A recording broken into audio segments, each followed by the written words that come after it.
Welcome to the Mrs. R Relevant Daily Draft Podcast, brought to you by the Draft Professor. The Draft Professor is a group of podcasters bringing you daily draft podcasts and is home to the only dynamic mock draft simulator which allows fans to mock draft against other fans. The Draft Professor Simulator features a first-round challenge, 5 unique one-round drafts.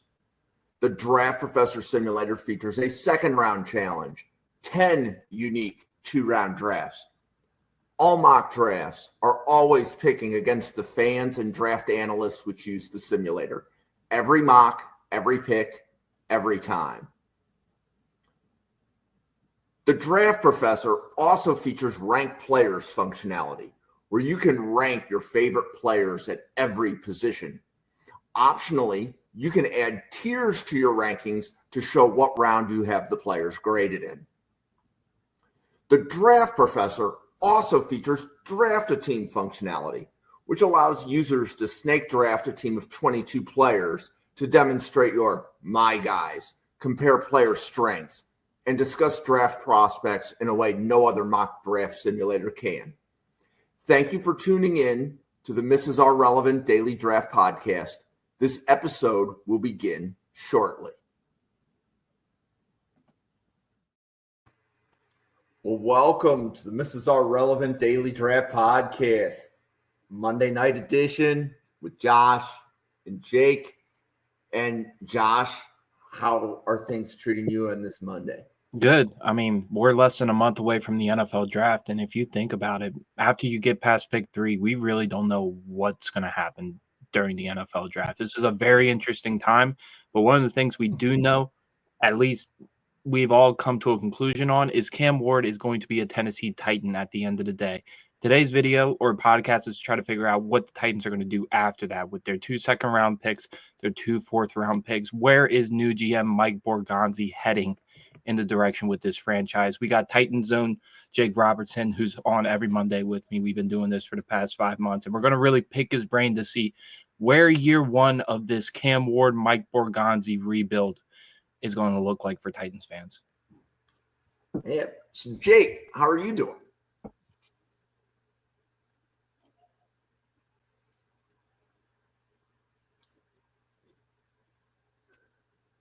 Do we have a delay? Yeah, I see it too. It's okay. So Jake, can you hear us? You might have to get in the minute. He might have to get out and then come back in. It's doing one of those things again. Now we got double Jake. Never mind. All right. I can't see myself. Can you guys?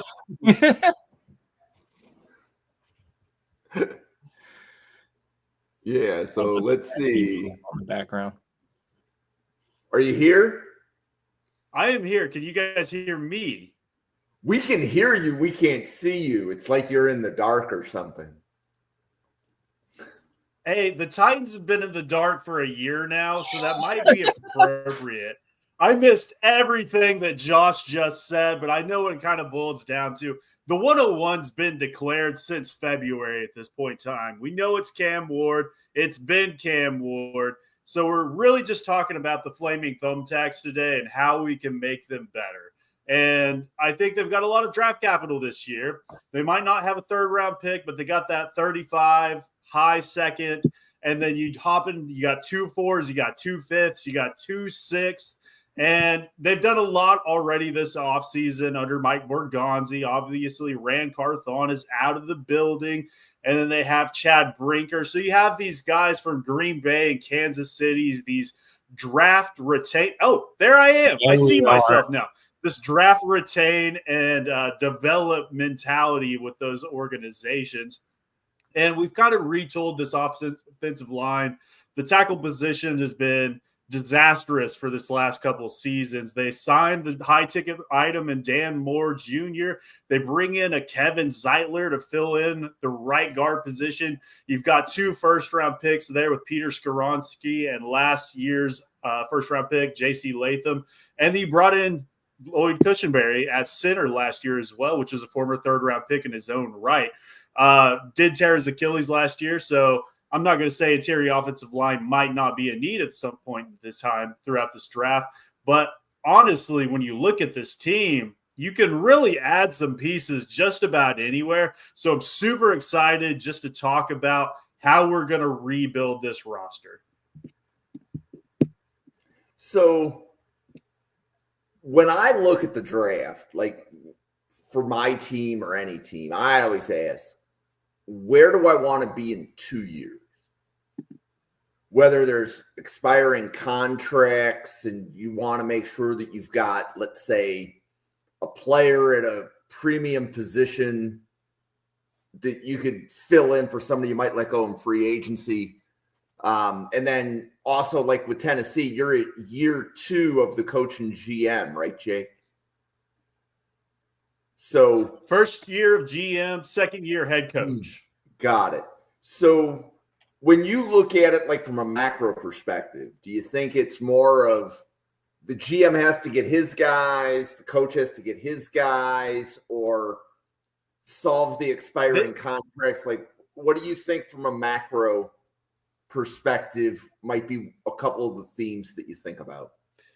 This ownership has preached for many years now that we need to hunt together. And they preached it with Mike Vrabel and Rand Carthon, either Mike Vrabel and John Robinson before he exited the door. They bring in Rand Carthon. He gets in there. He has that same continuation. And then they move him out. And then they bring in another guy. So every year we've had this turnover. So I'm going to take a little bit of that with a grain of salt. But when you look at this front office, they've done a great job of just bringing in other failed GMs that were great assistants. I think we have 6 former GMs on our roster currently in the front office. So you're getting a lot of hands in that cookie jar, and they may have not been successful where they were with the head job. I think Mike Bergonzi has a good head on his shoulders, though. Was a key point in drafting Patrick Mahomes, which – good on him. I think that's awesome.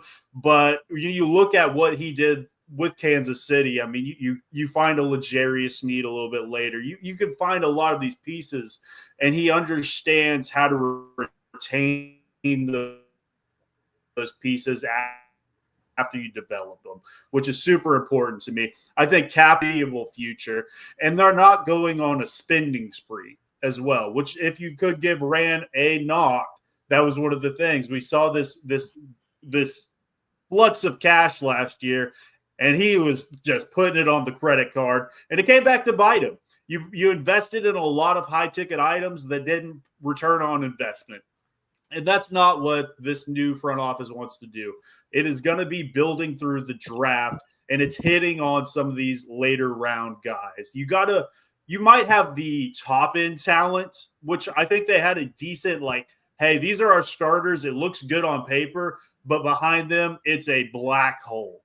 So I think that's where we're going to fix this roster and told, which is going to make them competitive down the line. I'm not looking for a Super Bowl this year. I just want to be competitive this year, and then we can start opening that window maybe that next year, year after that. So that's where I'm looking for as a Titans fan.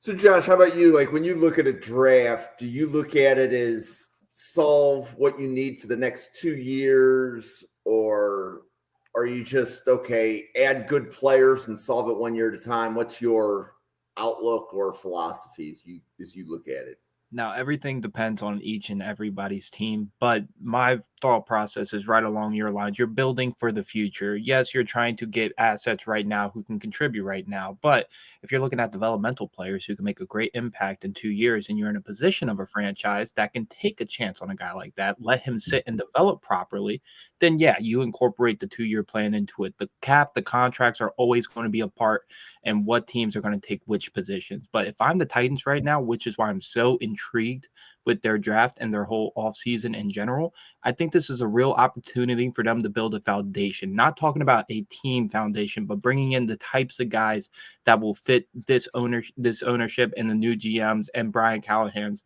alike thinking, and getting a floor to build off of for the next couple years.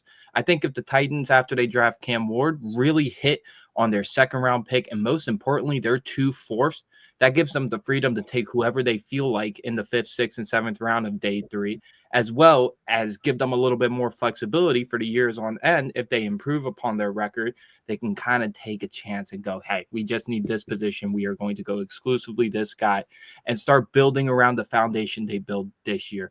I think this is a very big draft for the Tennessee Titans. So if I'm them, I'm thinking immediate contributors, guys that fit the locker room and the vision that they're trying to in place. They have pieces, so to say, but they have a lot of real needs on their team. Wide receiver, they need an alpha guy in there, along with depth at wide receiver 4 and 5. If you're talking about future outlook and this year, inside linebacker room, they need more guys in there. There's not a certain stud starter you can count on in the next 2 years being there for that franchise. They got some nice pieces, but that's where the 4th round comes in with this draft. They need backup offensive linemen. They improved upon their left tackle, moving JC back to right tackle, and also signed Kevin Zeiler. But let's be real. If you put any of their backups in, I'm not comfortable with any of them being a spot starter. That's with Nicole Petit-Friere also being your backup tackle. I think they can improve upon a tight end too as well. There are so many spots to fill on this team. This is a foundation year in my mind for the Titans. So that's why I'm really honing in on this draft for them. Yeah. So, Jake, I know that we've done a few mock drafts, and I know that it feels like it's either wide receiver or edge that is mocked to the Titans in round 2. So how do you stack up the roster needs? So I honestly think you could argue for the case that you could potentially use 2 players at both of those positions, going 2 wide receivers and 2 edges, because essentially you don't have a starter outside of Calvin Ridley. I'm going to be looking down the barrel of seeing Arden Key as a starter at edge for the 3rd year this year, which is not great. So not great, Cotton. So there's a lot of guys that you can really debate between, and you're really just hoping somebody falls to 35 for you. And I know it's been just maybe Luther Burden falls out of the 1st round. You're sitting there and you're just letting that fall into your lap. If he's not there, you can look at a Braden Swinson, a Princely Imanbellen. There's a lot of guys that you can really look for there. And they also have this capital on day 3 to maybe there is a guy sliding down in the 1st. You can move up potentially back into the 1st to get your guy. So it's going to be very interesting what they do there. But I would 100% agree. It has to be edge or wide receiver in the 2nd round for the Titans. And then as you, I guess, get deeper into the draft, right? And some of the strengths of the draft to me would be linebacker, running back, tight end.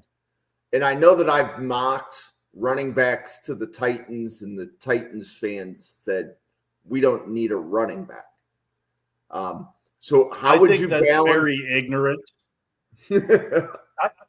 I do agree that there is a need at running back. I get that Tony Pollard did have a good season this past year, and Tajay Spears was beat up. I am under the mentality, and you'll see it from a lot of fans, that what's missing in that backfield, it's this bruising back. So you'll see a lot of fans clamoring for a Scatabo, a Caleb Johnson, who did spend one of his top 30 visits in Tennessee. So they are looking at guys like that. I'm under the mentality, I think the big bruising back is overhyped. Just get good guys that run the ball very well. I don't think you have to have that goal line pusher. And I think you can look at a team like San Francisco that has implemented that to the T. All of their running backs look the exact same. It's very fast guys that can catch the ball out of the backfield. And that's kind of what Tennessee has going on right now. So I think they should continue that. But I'm not going to scoff at, like Bill puts in the comments, Taj Brooks in Tennessee would feed families, in his opinion. I like Taj Brooks a lot, and I'm not going to hate on that pick. And I think that's where you're kind of looking at. If I'm a fan and I'm saying, hey, they don't need a running back, maybe they're just going, maybe we don't need a running back in the 4th round. But when you're looking at the 5th or the 6th, You're just trying to get good players. And that's where me and Josh have talked about it for months at this point. There's lots of talent in the running back and the inside linebacker position, which could definitely build for the future as well. These Tony Pollards of the world aren't meant to last into – he's in his second contract now. They're not going to look at a third contract. They're going to have to move on at that point. And I don't know if I want Tyjae Spears to be my future right now. So I'm not looking for this year. I'm looking for down the line like we discussed. So I would argue that running back is a decent need on this team. So if we look back the last 2 years, we look at the Texans 2 years ago, we look at the Commanders last year. They were each picking in the top 10, and they made the play. Now, nobody has picked first overall and made the playoffs. But if there's a team that can do it, they're in the AFC South. Exactly. It might not be the Titans, but anybody in the AFC South, if you're beating a team to get into the playoffs, it's our division. They are, I mean, we're softer than baby shit right now. So, I mean, it is what it is. And the Texans, they've done a good job to dig themselves out of this pit to an extent. And Indy still had their record, I think, was better than what they actually were. Anthony Richardson, Joe Flacco didn't put a lot out there, but they were still kind of getting some wins, and a lot of those wins came against the AFC South. And Trevor Lawrence, we've seen in spurts of what you thought you were getting coming out of the draft, and I know he's just signed this mega deal as well, but can he get back to relevance as well? I mean, there was a couple years ago, we were talking about him as potentially a top 5 quarterback. Those whispers have gone long away. So it's anybody's race at this point in time. So if you're going to go from worst to first, this is the division I would want to be in for that. Luckily for us. Yeah. So Josh, if you could wave a magic GM wand and the Titans make the playoffs in 2025, what do you think they do between now and the start of camp that enable that? I think they hit on the trenches, really, when you talk about the 4th round and 5th round of this draft. That's really going to make the difference. In the NFL, injuries are just, they're alive. It is what it is. Not your whole team's not going to be healthy throughout this entire season. I want depth across the board for this Tennessee Titans team, offense and defense. And if they can hit on that, they improve their chances of being in the thick of it when we get to week 15, week 16, week 17. I think they can hit on the skill positions all they want, but if you are rolling out there with 2 backup interior offensive linemen and let's say Trevondre Sweat goes down or Sebastian Joseph Day goes down, you don't have much depth in that interior defensive line room. Or who's the linebacker? It's not Jack Sanborn. They just signed. Let me look at the Cody Barton. Cody Barton. If Cody Barton goes down, your inside linebacker room is Cedric Gray and Otis Reese. Now, I love Cedric Gray to death, but if he's your middle linebacker 1, we need to have a discussion. Like, at their 2nd round pick, they're either going to get a really cool wide receiver to fall to them. They're going to take them right there on the spot. They're going to get their choice at which edge rusher they want in that room, because if that's where they're going to go in all likelihood. Or they pull a Kansas City Chiefs maneuver and take a guy like Josh Connerly, who they have had interest in him on a top 30 visit as well. They're enamored with the big tradesy offensive linemen in this class, such as Cam Williams, Charles Grant. Both have had visits in formal meetings with the team.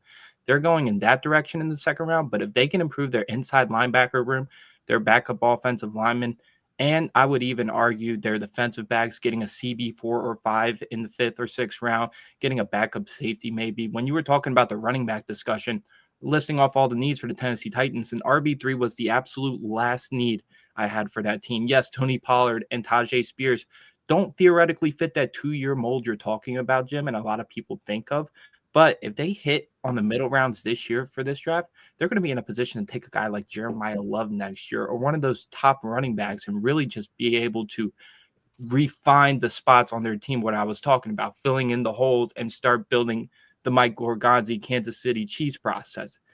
This floor is everything this year for the Tennessee Titans when you talk about the middle rounds. And if they do that, it's going to be a real tough time for a team like Indianapolis or Jacksonville to really compete with these guys. That's, of course, counting if Cam Ward hits in the draft, which we all do believe he will show improvements and progress in year one. Well, hitting on the quarterback is a really good way to rebuild your team fast. Of course. So, Jake, like if you had a good quarterback last year, how high would your ceiling have been? Do you think the Titans would have made the playoffs if they had a top 16 quarterback? I don't think they would have made the playoffs. And that's not Will Levis. He didn't play great. I get it. He wasn't good. But we also had a terrorist playing right tackle for the entire season. But whoever you put back, you put Patrick Mahomes back there, he wouldn't have done great either. So that's where we were looking at this past season. Obviously, like we talked about, J.C. Latham's going to kick out to that side to a more natural position for him. Dan Moore is going to clean up the other side too. Played very similarly statistically to J.C. Latham last year. I'm not enamored by how much we spent on him, but I believe he brings you back to that mean for that average for offensive line play, which could allow Cam Ward to do some of the great things he did at Miami. So I'm not super worried about where they were last year coming into this year because this offensive line should be much better. I say that with the caveat that I've said that for the last 3 years now, and I've been wrong every single time.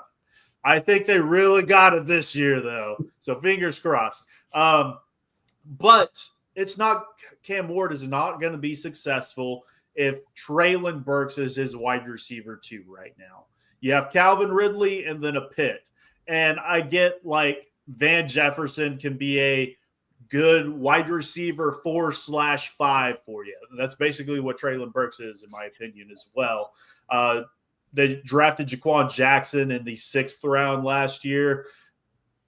He did nothing last year. We brought him in primarily as a returner. He was benched at returning towards the end of the year and offered nothing as a receiver. We saw that early into camp. That's not what he was going to be. They did find a little diamond in the rough in a Bryce Oliver last year, who was a rookie, brings in some decent size, maybe not be an uber athlete, but this is a guy that really started coming on with Malik Willis during the preseason and found his way onto the roster as he progressed. And I see a very similar type of player to a Nick Westbrook-Akine, who is no longer with the team, but I see a very similar mold in that. So maybe that's another guy that can sit on this back end, but you got to find somebody that can be fed targets. So that's what I'm looking at the second round. Or I know we talked about maybe they go edge in the second round. So we're looking at that 4th round range. Some guys I really like personally is a Torrey Horton or a Pat Bryant. And I think two very polar opposite kind of players. Torrey Horton obviously had the down year this past year. Definitely showed out with his measurables coming back from that ACL injury. But super crisp route runner, maybe not be a hyper athlete by any means, but I like what he does after the catch as well. And then Pat Bryant, just a go up and get it. Some of the best statistical numbers that I personally like looking at as I'm scouting players, he was standing out in many metrics. And I get at the Senior Bowl, he didn't light the world on fire by any means. But I think he does fit what Brian Callahan wants to do in this scheme and is in a similar mold to like what a T. Higgins was doing for him in Cincinnati. So I think you could bring in a guy like one of those and he could kind of plug in and find that realm for you. And I have to talk about him just because I'm required to as a Titans fan. The Titans Twitter nation is going crazy over Kyle Williams right now. Maybe not be my cup of tea, but he does offer that speed and ability and that right. I think he's a liability in the run game. And I think when you look at what he did at the Senior Bowl, I think that's why he did a lot of it. It's not blocking on every play. But at the same time, I see a Andy Isabella type for me personally, a Sky Moore, if you will, which is why I'm a little bit lower on him personally.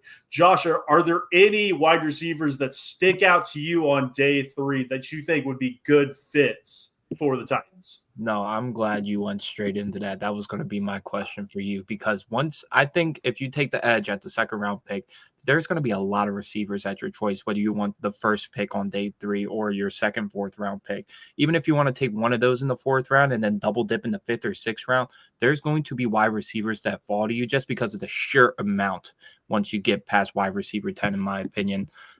You hit it with Pat Bryant. I really love that fit. When I was doing a little mock draft before I got into this, I was looking at all the 30 visits to combine. Mike Borgonzi has been really interested in that Texas offense. With his top 30 visits, he had a 30 visit with Isaiah Bond. If you look at the combine, he met with Cam Williams, Quinn Ewers, Jadon Blue, Matthew Golden as well. So I could see an Isaiah Bond at a 401 being his cup of tea. Even if that doesn't fit the offense right away, I think he's thinking his Kansas City Chiefs day, speed, and more speed.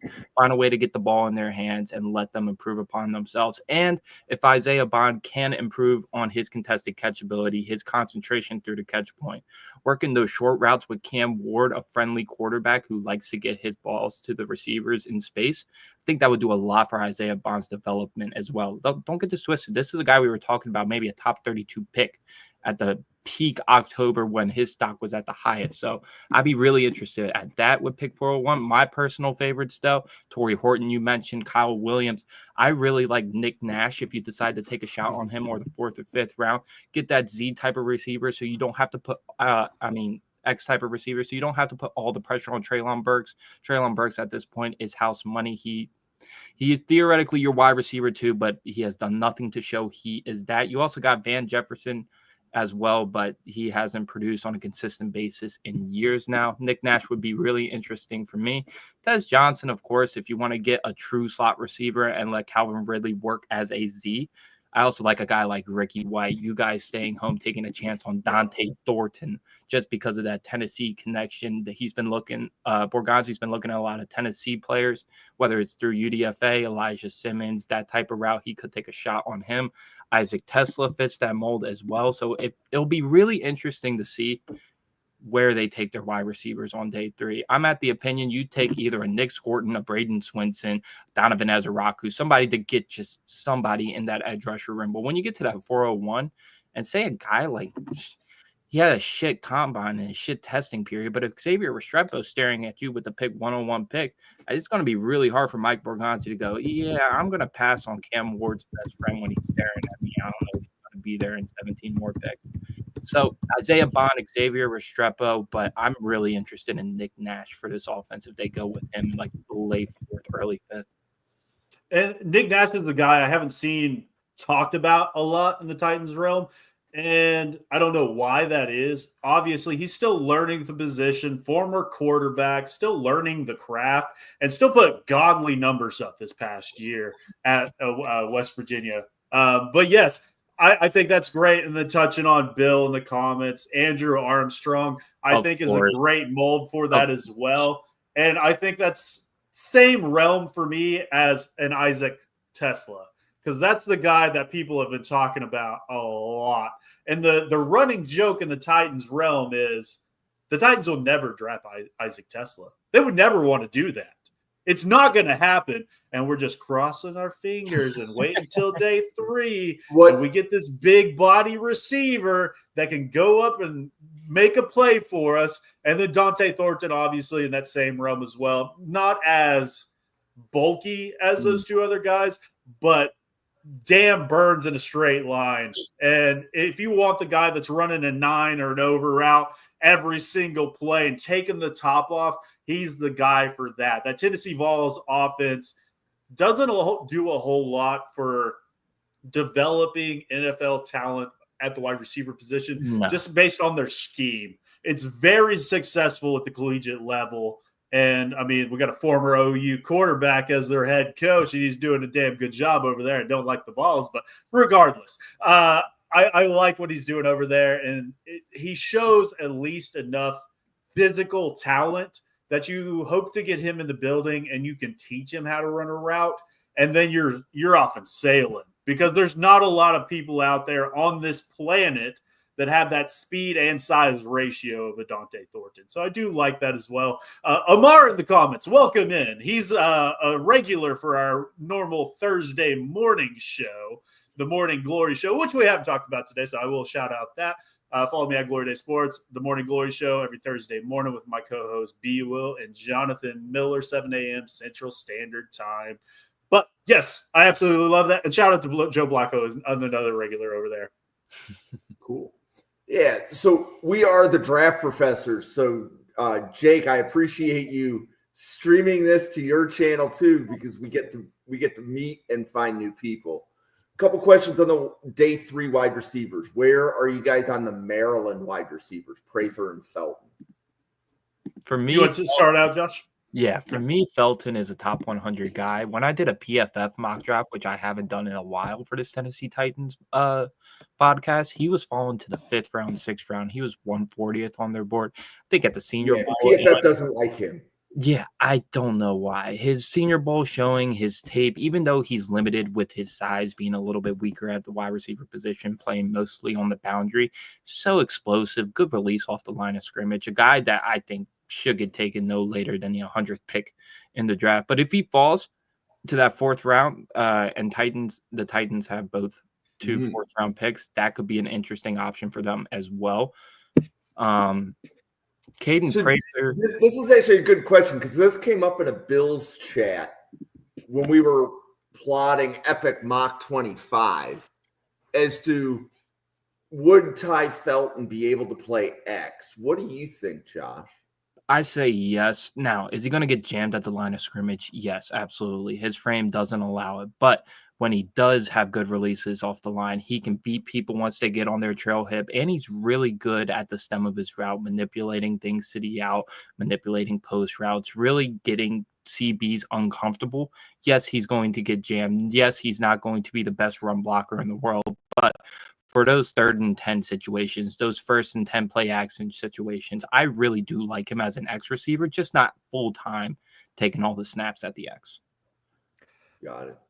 I have unfortunate news for you guys. I am not the highest on either of these players. I have 7th round grades on both of them, coming in at wide receiver 30 for Felton and 33 for Prather.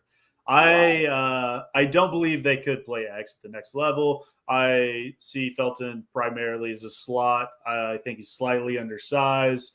And when we looked at the tape months ago for this channel, I'm assuming I was a different day because I don't think it was me and Josh talking wide receivers, but I just came away not overly impressed by either of them.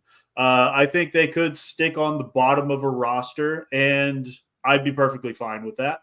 But like we talked about earlier in the show, I don't know if they fit what the Titans are primarily looking for and offering you somebody that could stick on the outside or be able. I just didn't see the talent for me personally. There's a lot of other guys I'd prefer. No, and it's interesting because I think Ty Felton, like the amount of variance on him is actually polarizing because, like Josh, to your point, I know when I saw NFL Stock Exchange and have looked at the PFF board, they barely grade him as a 5th round guy. Right. Yet at the Draft Professors, he was one of the first wide receivers Bill and Randall covered in October. And they were saying in October, top 100. And like he's a player that I just, whenever somebody's showing a receiver board, I'm checking. Like I was watching a lot of Maryland games, like during the season. Like he became like just a my guy, right? He was a favorite. I just love watching him. And you have to be careful with that as well because we can have our my guys, but if you check out their full player profile, they're not really holding up to what we have them in our heads to be. For me, last year, Muhammad Kamara, Colorado State, I was the highest guy in the world on him, 2nd round grade. And we see there's examples of that every year. But for me, I like production matched with traits. And Ty Felton had a damn good productive year. And yeah, he's limited. I don't like his yard after catch ability for a guy being as quick as he is and being a guy that can make people miss an open field. I his production to me was really impressive. Strong hands at the catch point. You had to take that into consideration. It's just the type of flavors each people are looking at. There's going to be some guys that love Isaiah Bond and some people that don't want to touch him. It's going to be the same with every position that you scout in the NFL. What you are looking for, though, the most, especially in the Titans scenario, is where you can get a group of those 6 former GMs and Mike Borgonzi and all the scouts in the room. And even if they have different opinions, they can all agree they can see playing time immediately for this person on their roster or a way for them to get significant snaps. And I think that's where the Titans are heading in the draft. Instead of taking variance players, if they take a variance player, it's going to be a developmental offensive tackle. Everywhere else, in my opinion, I think they're looking for guys to contribute the snaps right away. And I don't know if Ty Felton fits that mold for them. We're going to go over to Joe. He's got a question. Who do we see being a better choice at wide receiver on day 3? We did talk about, and he mentions Horton. We did talk about a lot of these guys a little bit earlier in the show. One guy we haven't talked about that I do find myself being quite a bit higher on than a lot over consensus, and that's Keandre Lambert-Smith out of Auburn. Good size, 6'1", 190-ish. I didn't see what his relative athletic score was. I saw a guy that may not have great change of direction ability, but he's in the mold of wide receivers that I love. I don't want you too tall. 6'1" is kind of like, that's that dream spot for me. And I want you about 200 pounds. So he's a little bit lighter in the pants. But what he does at the top of the stem, I think, is pretty elite. He shows strength there, which I think will allow him to find targets and see significant snaps on a team like this. Good soft hands, too. So this is a guy that I got to later in this cycle and really just watched him these last several weeks. But I remember him blowing the doors off Oklahoma on a couple routes, and I think some of them got called back. But I was like, hey, I got to remember to come back and watch this guy. And I have him I'm trying to look at my board. It's not pulling up on my phone. I have him at wide receiver 25. So he's still not super high, 5th, 6th-ish round grade, to where I see most of the time he's going as an undrafted free agent to 7th round pick. I'd be super happy with him on day 3 for sure. And that's what we were alluding to with the Titans. There's going to be so many wide receivers at their disposal when they get into the 5th and 6th round. So they can go after their guy. If a guy like a Mecca, Buka, Matthew Golden, Luther Burden, if anywhere where they fall, or they decide to go a little cheeky and get a little Jaden Higgins or Trey Harris on the team, they're going to be attacking 5th and 6th round for those wide receivers. And it's, in my opinion, it's just got to be guys that can immediately contribute. I don't like their depth at wide receiver 4, wide receiver 5, all smaller type body type wide receivers, except for the UDFA that you mentioned coming in this year, Bryce Oliver, and getting some decent amount of work, especially late into the season. I want production on this team. Like we had this conversation earlier. Kyle Williams, you brought it up. I'm not that high on him either, but he's a super productive guy that'll be able to give Calvin Ridley some versatility where he lines up on the field. So if they decide to go that direction, cool. You got a guy that's going to immediately get snaps for you. I don't want them to have any hesitation in the wide receiver they draft in the 5th or 6th round if they have questions on him and turn out into another like Colton Dowell situation or the Jackson they brought into the 6th round. I don't want that to happen for the Titans this year, especially if they don't go wide receiver at pick 35. So, Jake, it's a pretty deep tight end class. Mm-hmm. How do you stack either a tight end at the top of round 2 or addressing tight end later in the draft, right? Because I think the drop off at tight end between round 2 and round 4 is going to be among the steepest drops at any position group. Like, to me, like the wide receivers that you're getting at round 2, round 4, they're all projects of some sort. 100%. And definitely tight end is definitely a need. You got Josh Wiley, you got Chikakonkwo, kind of similar in their own rights to where they're not terrible blockers. They're not great either. They offer you height and Wiley. They offer you explosiveness in Chikakonkwo. But what they're really missing is this inline guy for sure. And they've tried to go a couple different routes in the years past, bringing in Jeff Swaim and Trevon Westco. Neither were good. So I am shifting a lot of my focus into this draft. And I think there are guys in both day 2 and day 3. If I'm drafting a guy at 35, there's really only 2 names that could ever potentially be for me. That's Tyler Warner, Colston Loveland, because they offer you what you're going to do. I'm not going to be reaching on a Mason Taylor, Elijah Arroyo, Harold Fannin, anything like that. I could see maybe round 3, but 35th overall, not going to happen for me. So I am shifting my focus into that 4th, 5th, 6th-ish round. And there is a guy that I absolutely love. I think he's built like a Lego builder. I think he's built like he's a Steven Minecraft. And I talked about him on the show a couple of weeks back, maybe a month or so ago. And that's Jackson Hawes. This is a guy out of Georgia Tech that looks like he was brought in as that stereotypical fullback in that old style they used to run. They just wanted to give him the ball, let him run forward, get a couple yards, live to fight another day. But my God, I love this guy at tight end. He wants to hurt you. He wants to run through your fucking face. So that's why I've liked Jackson Hawes for quite a while now. I'd be very comfortable drafting him in the 5th round. And there's a decent handful of other guys I would entertain for something like that. And a Jalen Conyers out of Texas Tech, another similar-ish prospect that has great athletic ability that may have gone untapped. So maybe you can get that out of this older prospect. I know usually developing these older, he might be 25, 26 for all I remember. I know he's quite a bit older than everybody else in this class, but there are a lot of good guys in this tight end grouping that could fit a need for the Titans on day 3. Josh, are there any guys that stand out that I might be missing there? No, I was going to hit on the Jackson Hawes point. I mean, when you talk about blocking tight ends, that, in my opinion, he's the best blocking tight end in this draft. That's saying a lot for where his stock is right now. He's getting mocked at earliest in the 5th round. 2 other names I'll throw out, Maliki Malaveo out of UCLA. He was at the Senior Bowl, one of the last tight ends invited.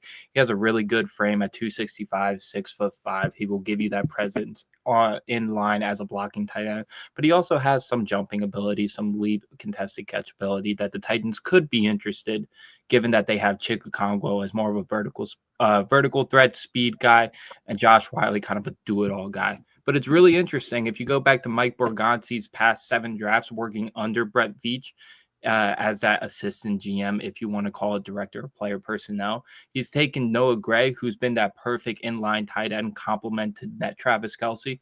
But this last year, he also took Jared Wiley out of TCU, kind of more of the skinnier, taller frame that can give you the versatility, playing on the outside at times. So I don't know which direction he's going to go with that tight end.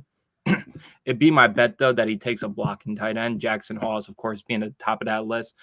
I could also see them going to UDFA route and bringing a guy that can actually stick on the 53-man roster. Caden Priest-Scoring comes to mind, tight end out of Ole Miss, limited athlete, but will give you that presence at the line of scrimmage.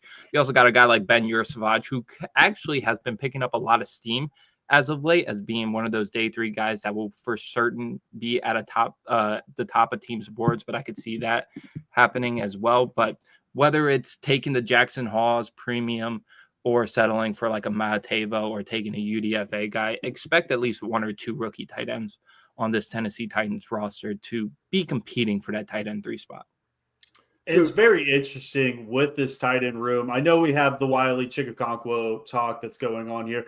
They did find a kind of similar role to that Bryce Oliver at wide receiver, and that's DMR. Martin Robinson was a rookie last year that had one of the most underrated off seasons out of the entire NFL, I'll say.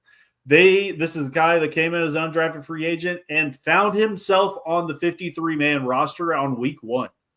He fought his way there, and they couldn't deny him because every single week in preseason, he's showing out. Every practice, he's making a play. So you had to keep him, and those are good problems to have. And then they also have Thomas Odukoye, who is one of these international players that they keep on the practice squad every single year because you get that extra one. So they keep rolling that in, and they actually allowed him to be promoted to the active roster a little bit this last year. And nice. I think he does offer you a blocking element that might be above the other 2 starting tight ends. but I don't see the future where he is brought in. I will say one guy that we haven't talked about that they have been linked to is Terrence Ferguson out of Oregon. Yeah. Who is kind of not what we're talking about here. It's not a great blocker, but he offers you a lot from the athleticism standpoint. I think he is the most athletic tight end that's coming out this year if you're just looking at relative athletic scores. And I wouldn't mind that on the start of day 3 either if he sits there. I think this is a guy that probably goes in the 3rd round just based on those traits. But maybe if he is there in the 4th round, maybe you take a swing there and potentially get a replacement for one of these guys in a couple years as those contracts expire. We're talking about it here today. Hey, it's not what do you get out of 2025, it's what you get in 2026, 2027, 2028 style here. So I think that could be a potential if that talent falls. Why not take the talent over a need? Okay. Why don't we pause for quick station identification, because we have a lot of new people in the chat. So, Josh, you want to introduce yourself to these fine people, let them know who you are and how they can find your content. Yeah, glad to have Titans Media here for a little Monday night action, talking about your team, going through what we think they should attack in the draft. You can follow me at Twitter at juice_T23. I'm live here every Monday night with Jake for the past 5 months here on the NFL Draft Fanatic podcast. We have made substantial gains throughout the entire college football season, now getting into draft season, and it's only going to continue to keep going up and going up. So make sure to hop on the train now before this becomes what we expect it to become. Let's just say that. So we're here every Monday night, me, Jake, and Jim. Everybody give Draft Fanatic a follow as well. And then all of our draft professors, everybody watching, if you don't tune in to the Morning Glory Thursday podcast with Jake every morning, do yourselves a favor, pop in there, show some love to the stream, show some love to the podcast. And yeah, we're just talking all ball here. And once this draft season gets over with, we're going straight into 2026. We got a lot to talk about, especially when we get to that QB position. Oh, yep. Jake. Yeah, follow me at Glory Day Sports, all socials, primarily on X if you actually want to see me post something. But then, yes, just like Josh said, the Morning Glory show every Thursday morning, 7 a.m. Central Standard Time. Go give us a follow over there. Hit that subscribe button. If you're tuning in from the chat and it's your first time checking out this show, but you check out that show, what are you doing? We've been doing this for like 4 months at this time, maybe even longer. We've covered 45 running backs, 45 inside linebackers, and that's just on Mondays. Jim's out here doing the God's work every single day. He's covered probably 400 or 500 prospects at this point in time. So don't only check out Monday, but check out Tuesday, Wednesday, Thursday, Friday, Saturday, and then restart on Sunday. But yes, follow me there at Glory Day Sports, and then go check out Jim as well. Jim, give yourself a shout out as well. Yeah. So you can follow the channel at NFL Draft Fanatic. No, I am Fanatic. It is the same on X as it is on YouTube. So as Jake and Josh said, we've been here since November doing nothing but draft content. And I'll make a promise to anybody that is catching us for the first time. When the Titans or your team drafts somebody in round 5 and you're like, who is that? Go check the Draft Professor podcast channel. There's a good chance that we have given that player 8 minutes. Jake and Josh had to go through a lot of linebackers, right? Because they did about 45 linebackers, and only about 25 get drafted. So if your team signs a UDFA linebacker, there's a good chance that they spend 8 minutes on the linebacker, and you just have to go find the linebacker playlist or the cornerback playlist or insert position playlist. So the YouTube channel has scouting reports and draft content like no other. Daily draft content here. Every day I am here doing draft content. Mondays it's with Jake and Josh. Bill Sparks, you can there we go. Bill Sparks, you can catch him on Wednesdays. And did I see anybody? No other draft professor stop by. So the Draft Professor, we are 52 people that podcast on the draft. 16 of us are here every week. And then several guests. You might know James Foster. You might know Sam Teets. They've been on the station too. So we have a lot of people pumping out draft content. This week, Epic Mock 25, Thursday, Friday, Saturday, we are covering 257 players. So when my handle is the Draft Fanatic, that isn't a lie. So how many other podcasts are going to cover 257 players in 3 days? We are, because we have people like Josh, we have people like Jake, we got people like Bill Sparks in the chat. Their boards are pretty big. So they're going to be able to talk about anybody that you draft. The boards are there. And I think, Jake, are you going to be doing a war room, I think, with Drew for part of that, right? Yes. I was going to give a shout out to Drew, Iron City Film. I know a lot of Titans fans are familiar with him as well. We're going to add a couple other Titans media people in there as well to help break down this mock draft, the biggest mock draft of the year. And then we'll be going live for all of those picks as well. So go give him a follow, give me a follow, give anybody else that's going to be involved a follow. And we're going to dive deep into the Titans specifically for 3 days. So it's going to be super exciting. Super excited for it. Yeah. And then, like Jake said, he's bringing on other Titans celebrities. One of the people from Draft Diamonds is going to be in the Bills War Room. Right. So we've got people, different teams are pulling in whoever their media people are. And we're building war rooms, and this is going to be a mock draft like you have never seen before. So each team's going to cover it their own way. And then for rounds 4 through 7, we're going to kind of come together, because rounds 4 through 7, that's where the podcasters make all that hard-earned money that they don't actually make. Because not everybody can podcast rounds 4 through 7. Right? Your board has to be pretty big for, who's ever going to get a name pulled out that they haven't seen before. So Saturday night will be a treat. But we are going to go do a Titans mock draft.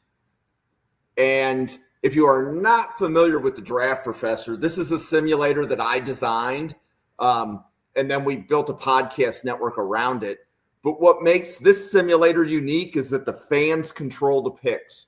And what I mean by that is there's a good chance whoever we draft for the Titans now is going to be, if I do a mock draft for Buffalo, we might see the Titans take some of the players we took in this mock. So it is learning who the fans like. So we are going to do 7-round Tennessee Titans, and we will go. So, Jake, is there any discussion at pick number 1 at this point? No, and it's one of those things you just have to come to terms with it as a Titans fan. I personally have Shedeur Sanders over Cam Ward at this point in time, but it is the Cam Ward free space for all mock drafts at this point in time. There's no need to discuss it. Cam Ward's the guy for the future, and I think he can be very successful. And I say that they're very close. They're basically back-to-back in my rankings. But Cam Ward, he's our dude.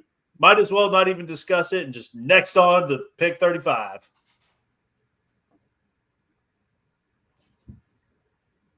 Oh, we got sniped for Jackson Dart. Dang it. He's gone. Okay, Yeah. So let's take a look, and I'm just going to quickly scroll up. So Alfred Collins, Tyleek Williams, Baron Amos, Scourton's gone, Michael Williams. I'm looking to see which edges went. Jalen Walker, Harmon. Okay. Green is off the board. Okay. Stewart's off the board. Abdul Carter. Okay. You've got a lot of edges left. And this one would be pretty easy for me. Go ahead and throw up the wide receivers as well so we can look at those. So I don't know who you have on your board ranked higher between Swinson and Azaraku, but I think Azaraku is an amazing pick for the Titans here. He might not hold up in the run game like a Swinson does, but he offers more as a pass rusher. So that's where my pick would personally go. And then right behind that, if I'm going wide receiver, I'm going Trey Harris. Yeah. Trey Harris is my fucking guy. Sometimes I drink a bottle of wine and I go, he's better than Tetero McMillan. he's better than Matthew Golden. And then the next day I go, yeah, maybe I was wrong. But then I don't change it. I leave Trey Harris where he was. And when you look just what he did last year, going through those injuries, still having 1,000 yards, this is a guy, if he played all of his games, he would have been right behind Harold Fannin in yards per game or yards for the season. He would have had just over 1,500 yards. So I love Trey Harris. I get he's not everybody's cup of tea. And that Ole Miss, we talked about the Volunteers offense earlier. Ole Miss is even worse, in my opinion, and what they do for developing talent. But when you look at what they've kind of done over these years, passing a DK Metcalf or a player Titans fans are very familiar in, and A.J. Brown, who I get it's not the same offense that they were currently running there, but I think he could be a player like that. But who are you thinking, Josh? Because I always want to get outside perspectives that aren't invested in the Titans. So, Josh, if I remember correctly, you have a first-round grade on Swinson, right? Yeah. Remember how that caught up? We're here. Anyway. Hey, everybody caught up. Yes. Anyways, you hit it on the hammer with the edges and the wide receivers. If a guy like Luther Burton or Emeka Egbuka or Matthew Golden or Nick Scorton, in my mind, those are immediately the picks for the Titans if they are there for them at 35.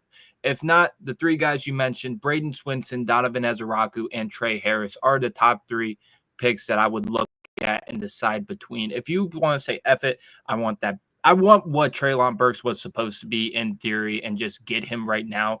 Go get Trey Harris. Yes, I absolutely love Trey Harris in this spot. But for me, we discussed it earlier, the wide receivers in day 3, they're going to be too intriguing for them to take one at this spot and reach just a slight little bit on Trey Harris, in my opinion. So it'd be between Braden Swinson and Donovan Ezeraku. I have my board pulled up. Braden Swinson is the 26th ranked player on my board, and Ezeraku is 38th. So in theory, late first, early second for both. But I'm going Ezeraku in my mind for the Titans just because of the scheme they're running. They're running their 3 interior defensive linemen with the nose tackle. T'Vondre Sweat heads up on the center for most of the snaps. Jeffrey Simmons, given that versatility, to line up outside as a 5 or a 7 when need be on those 4-man fronts. They run those 2 outside linebackers, and they're looking for a guy to drop back in coverage if need be and be kind of a patroller on that second level. And no, I do not like Donovan Ezeraku as a run stuffer at the line of scrimmage, but if you let him float off the line and just let him play kind of like a hybrid will linebacker once he gets off that outside linebacker position, I love what he can do chasing down defenders backside from that position. But his explosiveness off the line, his versatility as well, I think it's just too much of a scheme fit to pass on Ezeraku at this spot. And you're pretty damn happy with him considering how your edge room is looking now. And now you have a little bit of depth in that room, so you don't have to press for one at the beginning of round 4. Okay, so we're going to make the pick Ezeraku? Yep. Okay, so just an observation. He's 23rd on the Titans board. We're picking him in round 2. So when we're done with the mock draft, we're going to see if he is still 23 or if he moved up. So generally speaking, if you're new to the simulator, anytime you pick a player, they move up. So second round, you might need to pick them 2 or 3 times to see them move up, but they do move up. So we're spinning into round 4, and we've done quarterback, we've done edge. Is this going to be best wide receiver available? Draft? Maybe. I think the Titans do want to find a way to get back in the top 100, and I could definitely see that. But yes, wide receiver definitely probably the biggest need as of now. So let's go ahead and check out those guys, see what we got going on there. 3 guys that we talked, 4 guys. I mean, everybody that's sitting there are guys that we've already talked about on this podcast. So there's definitely options there. I really like Horton. I think I personally, looking at my rankings, I have Pat Bryant over Torrey Horton personally, but I understand the argument for either of them there. Go ahead and throw any of those wide receivers over Judkins in round 4. Hey, Quinshon Bean was ridiculous, first and foremost. I'm just gonna go out on a limb and say he's not gonna be there. Go ahead and throw up the corners and safeties for me, because this is two position groups we haven't talked about tonight, and it is still a need at both positions. They just released Chidobe Awuzie just a couple of weeks ago, who was your preeminent starter for you, opposite of L'Jarius Sneed, and dealt with injuries in his own right. Both of them did, and that's why Uzzi's no longer with the team. But L'Jarius Sneed, you're hoping you got a guy there. You got hopefully a draft gem in Jarvis Brownlee Jr. last year out of Louisville. You got a gem. He showed great promise, and he fit the scheme to a T. This is a guy that everybody in Titans draft media talked about him throughout extensively, just because he gets in your face, and he's a L'Jarius Sneed clone, basically. And then you got Roger McCreary, who short arm, slightly undersized, but has been a menace as well. So you've got three decent dudes there, but behind them, you brought back Darrell Baker Jr. You got Gabe Judy Lawley out of Tennessee as a rookie last year. You could definitely bring in a guy like that. Looking at these, I haven't been paying attention. I love R.J. Mickens, and I love Billy Bowman Jr. So those are two guys that I would entertain, but I'm probably kicking that can down the road and trying to get one of those guys in round 5 or round 6, maybe. Anthony Belton, I think, would be the highest player on my big board. And maybe that's a point in time where you go skill over need. That's maybe a potential resolution as we go into years past. And Kevin Zeitler, old dude, not going to be around for maybe 2 years. If you're lucky, could retire after this season, maybe. Maybe at that point in time, you kick in J.C. Latham to guard potentially, and you have Anthony Belton out there on the edge or their perimeter. I'd be fine with that. And I think just kind of looking at it, I could go either way. I think you're kind of pushed into a corner to where maybe you do have to grab one of these wide receivers. Yeah, I think that's where I would land. What do you think, Josh? I would give a little bit of pushback on the Anthony Belton offensive line play, just because I think there's guys like Luke Canandra you can take as a guard position to fill as a backup in the 5th round, like Connor Colby, even getting one of those centers in the 5th round to give that versatility to play all 3 spots on the interior. If you want to take an offensive tackle, you can take a guy like Carson Vincent, Logan Brown, Jalen Travis, one of those big body types that are going to be adequate if you spot start them, but they're not going to be a liability if you put them on the field. My head's where you are right now, wide receiver, maybe double dip at edge, inside linebacker. But my thought process is I don't want to force a wide receiver at this 103. Me and you both have Pat Bryant probably being the best wide receiver, or Torrey Horton on the board. But if I'm looking at the Titans 30 visits and who they've been interested, one of the few day 3 wide receivers that they took a 30 visit with and has been getting a lot of steam in draft media is Kyle Williams. We already discussed him earlier on the show, but that's where they're showing the most interest. If I'm the Titans, I'm taking my CB4 and somebody to step in as a starter if one of those two go down, and waiting for a guy to fall at me at 416 to take somebody you're more comfortable with at the wide receiver position there, instead of trying to pull a guy and not being so sure and then getting slim pickings of choosings at the cornerback position, taking that risk that some of your guys high on the board won't be there. Jacob Parrish is probably the highest guy on my board. I don't know if you want to draft specifically a nickel defender, though. I don't think he can survive on the outside, in my opinion. No. Kobe Bryant can give you that versatility as well. It just all depends who's on the board for you and who you value the highest. To me, I'm going to take a look at one of those tall, long, rangy guys like a Bilal Cohn out of Western Michigan, just because you don't necessarily need somebody to start right away or even give you minutes at that CB4 position. But if you can develop him, and this is a 2-year guy we're talking about, it's a guy that gives you flexibility on L'Jarius Sneed once he gets to the end of his contract, keeping Jarvis Brownlee on the outside and theoretically keeping McCray, and then bringing somebody in, whether that's through free agency or the last picks of this draft as a back, as well as safety nickel hybrid with a Billy Bowman and Sebastian Castro, etc. But I would take a Zav Frazier or a Bilal Cohn, in my opinion, and then come back to wide receiver at 416. So I can for sure get a guy that I'm comfortable with. Jim, go ahead and throw up the edges for me. I want to confirm what I saw. I saw it too. You saw it, Whoa, Ryan? whoa. I see 3 guys there. I'm like, yeah, I'm sprinting in Yep. the card at that point in time. Oh. Josiah This Stewart, is- I'm not the highest on James Spears, but by golly, 4th round James Spears, I'm in. JTT's Right. down there too. So Yeah. remember, if people don't pick them on the simulator, they drop. So this tells you that nobody's picking them. That's what that means, right? So they're I here. would be The same thing sprinting with in that Judkins. card. Yes, I would be sprinting in one of these cards. Personally, I think everybody more than likely would. Yeah. I do agree with Josh. You could maybe there's an inside. I didn't look at the inside linebackers corner. I think a Coney or a by golly, a Kobe. Kobe is my dude. We know that. I talked about it on the show just a week ago. Absolutely love Kobe Bryant. But let's go ahead and throw Coney in here because it's a guy that I might be a little bit lower on, but I might need to go back on the tape. So I'm perfectly happy with that. And then we can circle back to these wide receivers because there was 3 guys that we liked. You're hoping one of those 3 are sitting Kobe there for goes you. directly next. That's Yeah. hilarious. See, And that's personally, I would go Kobe. That's why I was and talking about the Kobe and Gordon Jacob went, Harris going back Brian to went. back. Omar Norman Lott is another guy that I'd Mhm. probably run the card in there. But let's look at the wide receivers now. And this, Take your team. Kyle, I talked about Kyle Williams earlier. Not the biggest high. I'm not high on him by any means. There's talk.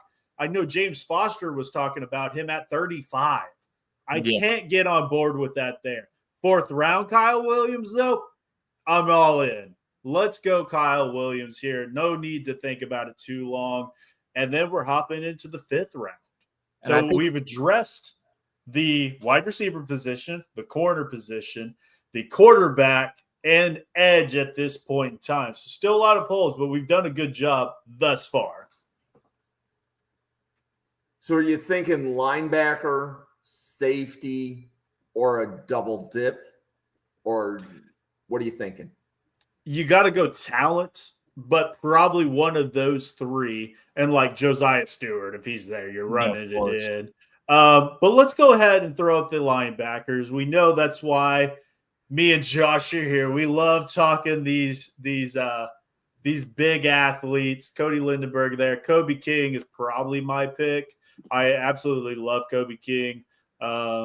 Chandler Martin is probably those 2 are my guys in my opinion. I love the boys in blue with those 2. So I think that those are good fits. Let's look at the safety class as well because both of those could be a big need. We have Amani Hooker. They brought in Xavier Woods, and you don't really have a whole lot behind that. You got Julius Woods, the other Woods brother. I really like Jonas Sanker. Played 8-man football in high school. Has great physical talent. Still kind of learning the position over there in Virginia. But I saw a lot of high-end traits for him. And I absolutely loved his tape. And there's a guy that I kept going back to. And then Latham Ransom's there as well. Another guy that's probably safer. But I might be going upside with Sanker there. So between me, it's Kobe King and probably Jonas Sanker personally. What do you think, Josh?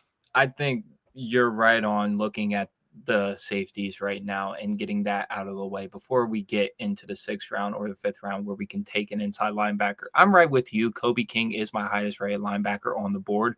And there's a lot of guys that I'm really comfortable taking at this spot. But if I'm going back again to who they've interviewed, who they've been with at the combine, because this is not like a Tennessee Titans team that's making a smokescreen with who they're interviewing. Mike Borgonzi is going thoroughly through this process. And with this being his first year under the helm as the Titans GM, I think he's going to be more comfortable with the guys he's been interviewing, especially on late day 3 with his pro day visits, his local visits, virtual Zoom meetings. A guy I'm circling back to is Teddy Buchanan out of California. Oh, A yeah. guy that he's been interested in, had multiple meetings with him. I could see him easily being a Tennessee Titan, as well as some other day 3 linebackers that you're going to have your choice with. Colin Oliver, who can give you that versatility, playing outside linebacker. You can move him inside. Shamar James kind of being like that Cedric Gray mold with maybe a little bit more upside just because of the height, weight, speed, athletic ability. There's going to be your choosing there. But the safeties, I think, are better prospects in my opinion. And Jonas Sankar is my highest rated safety on the board. You could go Toolsy, Tracy with a Malik Verdon. You could get more of a downhill thumper with Latham Ransom.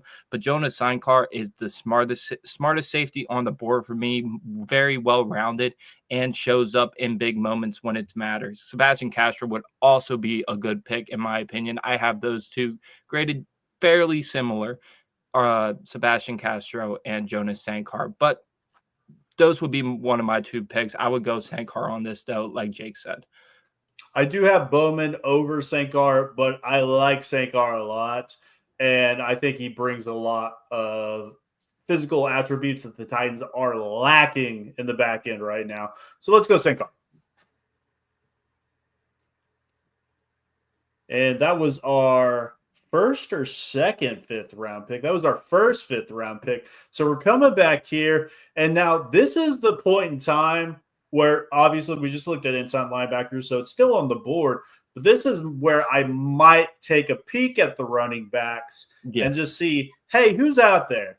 I don't think Quinshon Judkins is still going to be there, but you never know. He still might be. He was there before. He went after. He went early in round 4 to New England.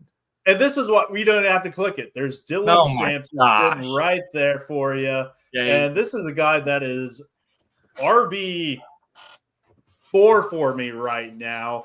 I absolutely love him. He's a blur. But then there's RJ Harvey right there too, who is the guy I have right over Dylan Sampson. So there's a lots of players. And then Ja'Cory Crosby-Merritt, I'll shout his name from rooftops for years to come. Absolutely love the kid. LaQuint Allen, Kyle Minogue guy. But what this tells me is there's still a shit ton of talent on the board there. Yeah. Maybe, why not wait there and get one of these guys in the 6th round? So I'm perfectly fine with that. We've addressed a lot of these positions. Maybe this is the point in time where you could also double dip at a wide receiver or edge position as well. I do like Carson Vincent as well a lot. That's kind of my guy. So let's pull up some wide receivers again, and then let's look at edge as well. So Isaac Tesla. Oh my God. But the Titans will never draft Isaac Tesla. So we're not even going to entertain it. It's not going to happen. There are some guys here that I like, but nobody I love. Let's take a peek over there at the edge position as well. Q, Ja, Fadil. I like all three of those guys. Q is a guy that I really like.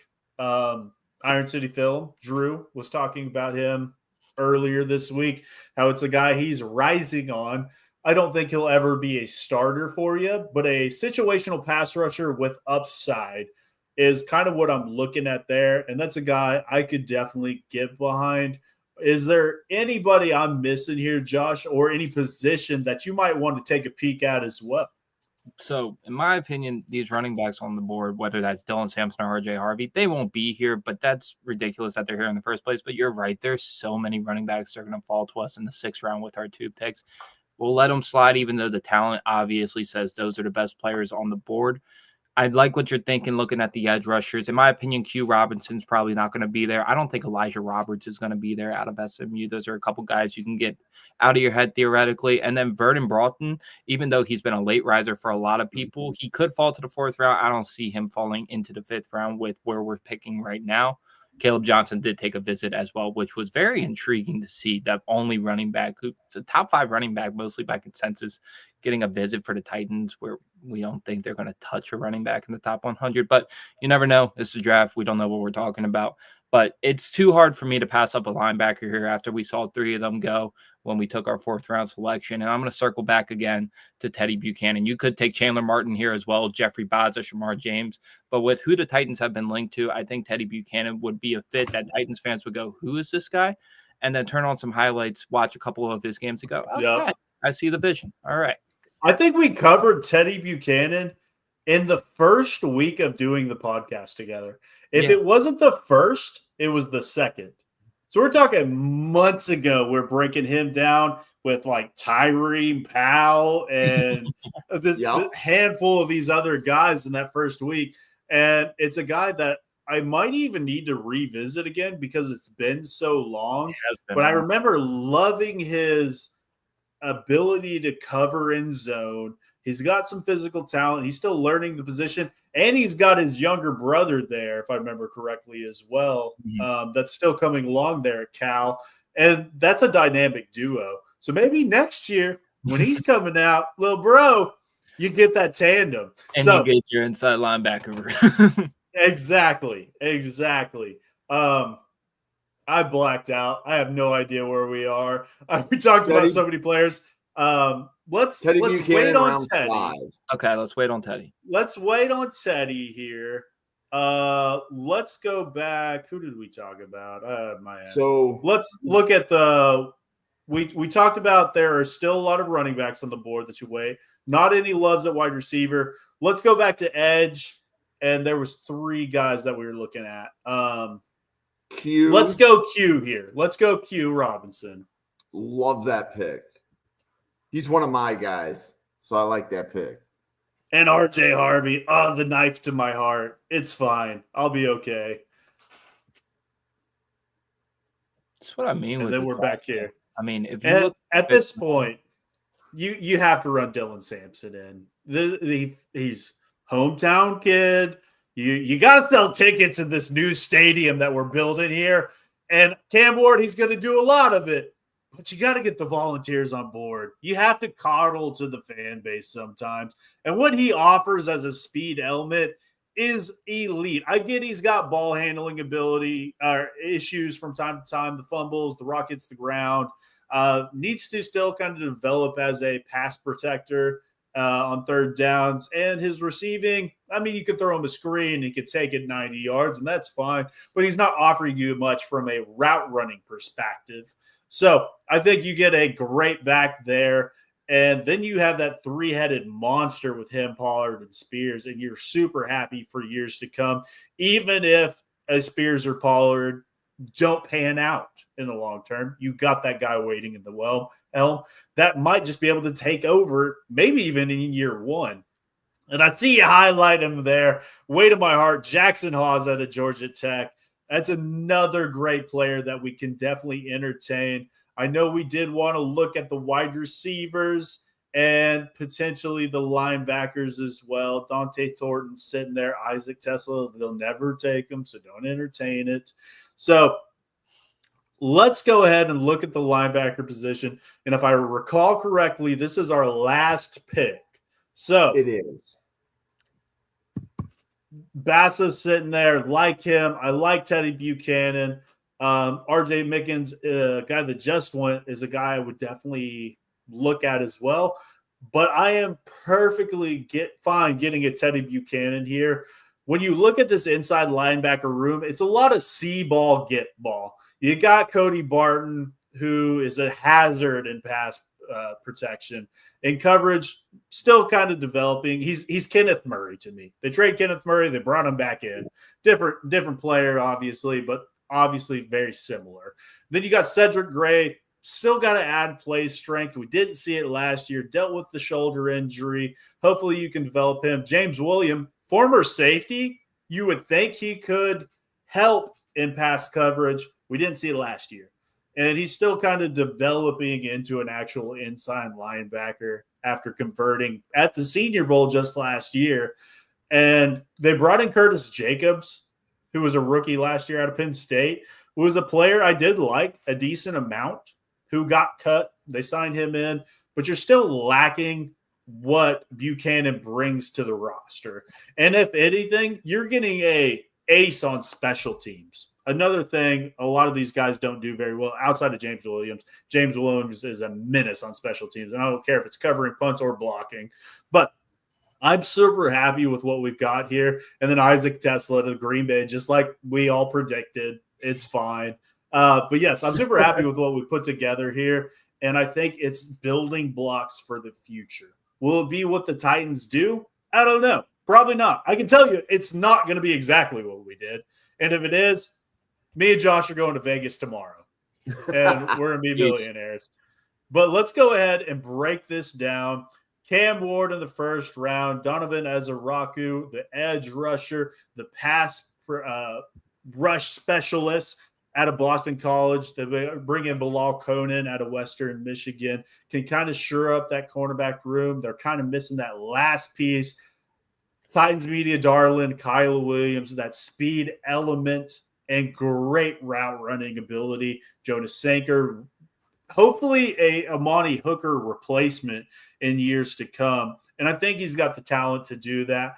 Q Robinson may not ever be the starter for you, but he can come in and situational for you and has the ability to still develop and maybe become a starter in a year or two.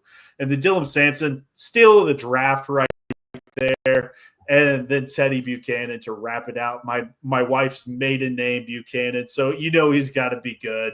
But what do you guys think about this draft and how did we do overall? So ultimately, if you take a running back and a linebacker every draft, you're following my checklist to team building. So between there's 2 players for the trenches, plus a running back, plus a linebacker, plus a defensive back. If you do that every year, your roster will be loaded with players on their first contract. And that's how Howie Roseman does it. Mm-hmm.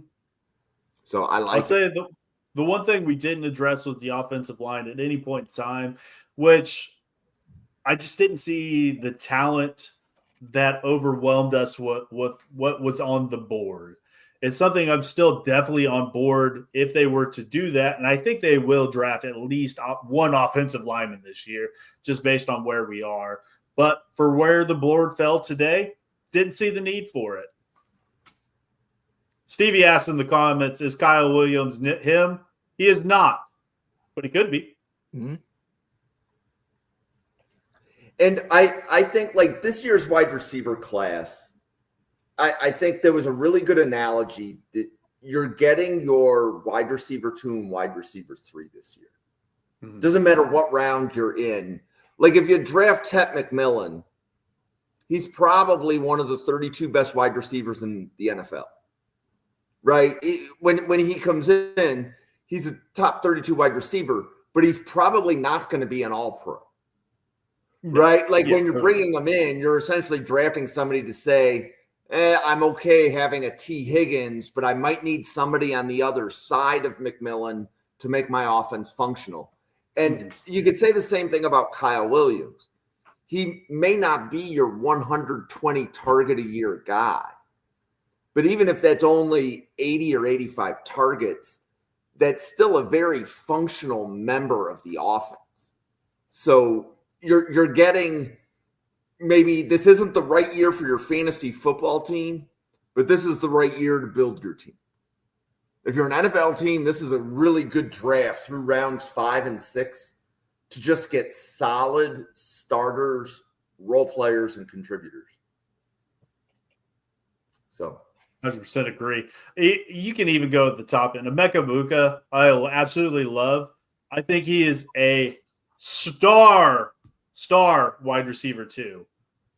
But I don't see him as a true X wide receiver 1 for you. I think he can play every single position for you. And I view Luther Burden in a very similar right as well.